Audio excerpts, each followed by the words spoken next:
फूलदेही त्योहार बच्चों द्वारा मनाए जाने के कारण से लोग बाल पर्व भी कहते हैं।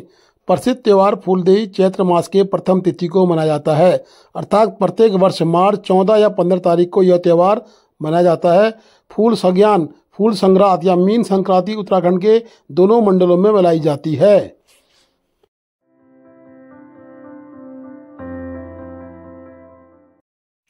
निपुण भारत मिशन समग्र शिक्षा के तहत आज ब्लॉक धारचूला में PMU की एक बैठक का आयोजन किया गया। बैठक में ब्लॉक समन्वयक धारचूला जगदीश प्रसाद ने कहा, इस अभियान के तहत आधारभूत साक्षरता और संख्यात्मक ज्ञान छात्रों को दिया जाना आवश्यक है और प्रत्येक बच्चे को तीसरी कक्षा से पढ़ने लिखने और गणित सीखने की क्षमता प्रदान की जानी आवश्यक है। बैठक में समन्वयक महोदय द्वारा यह कहा गया कि निपुण भारत के माध्यम से सक्षम वातावरण का निर्माण किया जाए। इसके मध्य से आधारभूत साक्षरता और संख्यात्मकता का ज्ञान छात्रों को दिया जाए।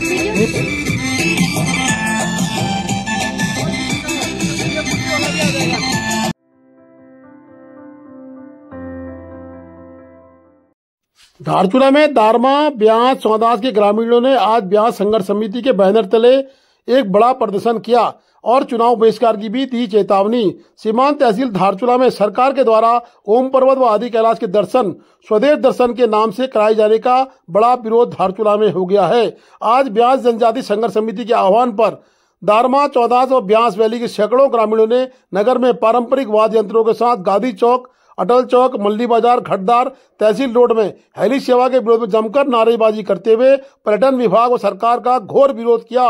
ग्रामीणों ने तहसील मुख्यालय पहुंचकर जनसभा की, जिसमें महेंद्र बुद्याल ने कहा कि सरकार के द्वारा लिए गए निर्णय से स्थानीय लोगों के हित प्रभावित हो रहे हैं। ग्रामीणों ने लाखों रुपए का लोन लेकर क्षेत्र में होम स्टे सहित पर्यटन व्यापार के लिए वाहन आदि में पैसा खर्च किया है। हवाई सेवा शुरू होने पर सभी के मुश्किलें बढ़ जाएंगी। ब्यास जनजाति संघर्ष समिति के अध्यक्ष राजन नब्याल ने कहा कि पर्यटन विभाग के द्वारा हेलीकॉप्टर से आदि कैलाश ओम पर्वत दर्शन करना दुर्भाग्यपूर्ण है। उन्होंने कहा कि सरकार के द्वारा निर्णय वापस नहीं लेने पर तीनों घाटियों के दर्जनों गांवों में लोकसभा चुनाव का बहिष्कार कर दिया जाएगा। वहीं महासचिव हरीश कुटियाल ने कहा कि क्षेत्र में पर्यटन विभाग के सभी विश्राम गृहों में हम तालाबंदी कर देंगे और क्षेत्रीय जनता असहयोग आंदोलन में भी शुरू कर देगी। आज तक हम सरकार का सहयोग करते आ रहे हैं। अगर हम जनजाति क्षेत्र के लोगों का उत्पीड़न किया गया तो हम असहयोग आंदोलन के साथ साथ अन्य सरकार की हर स्कीमों को फेल करने का कार्य करेंगे। सरकार को हमारे इस कार्यक्रम को बदलना पड़ेगा। सरकार के द्वारा कहीं न कहीं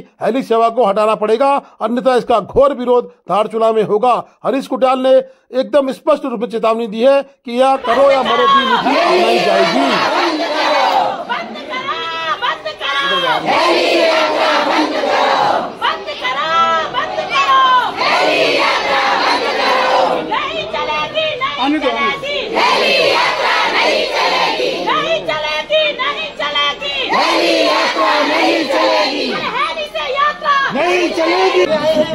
आप सबको मैं प्रणाम करता हूँ, नमन करता हूँ और सरकार को मैं और पर्यटन विभाग को ये चेताना चाहता हूँ, अगर उन्होंने इस फैसले को वापस नहीं लिया तो ये आक्रोश और ज्यादा देखने को मिलेगा। हेली सेवा से पर्यटन में फर्क पड़ने के अलावा हमारे क्षेत्र में वायु प्रदूषण होगा। ब्यास वैली संघर्ष समिति के अध्यक्ष राजन नब्याल के द्वारा SDM की अनुपस्थिति में तहसीलदार धारचूला को एक ज्ञापन सौंपा गया। ज्ञापन की मूलभूत समस्या स्वदेश दर्शन ही थी। स्वदेश दर्शन को तत्काल बंद नहीं किया गया तो धारचूला के जनजाति उग्र आंदोलन के लिए बाध्य होंगे। सादर अवगत करना है कि विगत कुछ महीनों से पर्यटन विभाग के द्वारा हेलीकॉप्टर से पवित्र आदि कैलाश एवं ओम पर्वत की यात्रा एवं हवाई दर्शन कराने की जो कवायद चल रही है, जिसके विरोध में ब्यास जनजाति संघर्ष समिति द्वारा समय समय पर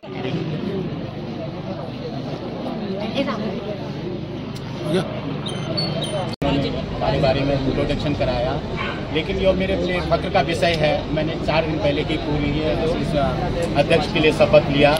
आज हमारा प्रोग्राम गलाती से लेकर जौलजीबी तक था, लेकिन अचानक सुबह पता चला कि हमारे ब्यास संघर्ष समिति का एक बहुत बड़ा जुलूस निकलने वाला है। हम उसको मध्य में छोड़ के गलाती में भी उसको संपन्न करके हम लोग यहाँ आए हैं। और हाँ, धारचूला हमारे दारमा से 30-40 तो हमारे गाँव से में पिक्चर अभी बाकी है, क्योंकि हम सीमांत क्षेत्र में रहते हैं। चाइना नज़दीक है, नेपाल नज़दीक है। अगर हमारी क्षेत्रीय जनता के जन भावना के अनुरूप कार्य नहीं किया जाएगा। तो एक बैनर के तले आज ब्यास संघर्ष समिति के नेतृत्व में यह कार्यक्रम किया जा रहा है। पुनः अगर हमारी बात को विनम्रतापूर्वक नहीं सुना जाएगा तो पूरी क्षेत्र से जनता आक्रोशित होकर एक मंच में आके मुहिम चलाएगी, जो वाकई में जो नीति और इनके जो किए जा रहे कार्य के खिलाफ एक बहुत बड़ा आंदोलन यहाँ खड़ा किया जाएगा। द्वारा जो MI-17 हेलीकॉप्टर से आदि कैलाश और ओम पर्वत की यात्रा कराने का निर्णय लिया गया है, इसके विरुद्ध सीमांत में बहुत ज़्यादा आक्रोश है, क्योंकि सीमांत के क्षेत्र के लोग ये रोजगार को प्रभावित करने का काम किया जा रहा है। इसके खिलाफ यहाँ लोग 36 ग्राम पंचायत के लोग इस बार लोकसभा चुनाव का बहिष्कार करने का निर्णय ले चुके हैं। उसके अलावा भी अगर पर्यटन विभाग ने इस यात्रा को, हवाई यात्रा को बंद नहीं किया तो सीमांत क्षेत्र में जितने भी कैंप इनके गेस्ट हाउस और उनके टियासी हैं, उन सब में तालाबंदी करने का काम किया जाएगा। वो चाहे धारचूला हो, चाहे दारमा ब्यास चौंदा क्षेत्र में जहाँ भी इनके गेस्ट हाउस होंगे, ये हवाई यात्रा के चक्कर में जमीनी यात्रा करने के लिए भी कुमाऊं मंडल विकास निगम को जो है डाले पड़ जाएंगे। हमारा स्टैंड बिल्कुल क्लियर है। पिछले 3-4 महीनों से जो हम लोगों ने ज्ञापन प्रेषित किया है शासन प्रशासन के माध्यम से, विभाग को ये चेताने की कोशिश करी है कि हेलीकॉप्टर यात्रा सेवा किसी भी एंगल से हमारे लिए लाभदायक नहीं है, वरन हमारे लिए वो हानिकारक है। क्योंकि हमारे जो क्षेत्रीय युवाओं ने, हमारी जनता ने जो वित्तीय संस्थानों से ऋण लेकर पर्यटन से जुड़े क्षेत्र में अपना जो निवेश किया है, उसमें तो प्रभाव पड़ेगा ही। साथ ही साथ जो हमारा इकोसिस्टम है हिमालय का बिल्कुल लास्ट रेंज में, जहाँ उसके बाद लाठी शुरू हो जाता है, पवित्र आदि कैलाश और ओम पर्वत में यात्रा संचालन करना हेली के द्वारा वो कतई ठीक नहीं है, वो बिल्कुल गलत है। तो उसी को देखते हुए हम लोगों ने अपना एक स्टैंड क्लियर कर रखा है कि अगर सरकार, पर्यटन विभाग अगर हमारी बात को नहीं सुनती है तो आगामी जो लोकसभा चुनाव है उसका तो हम बहिष्कार करेंगे ही करेंगे 100% रूप से। उसके साथ साथ हम असहयोग आंदोलन करने के लिए भी बाध्य होंगे। Please do like, share and subscribe DCL News.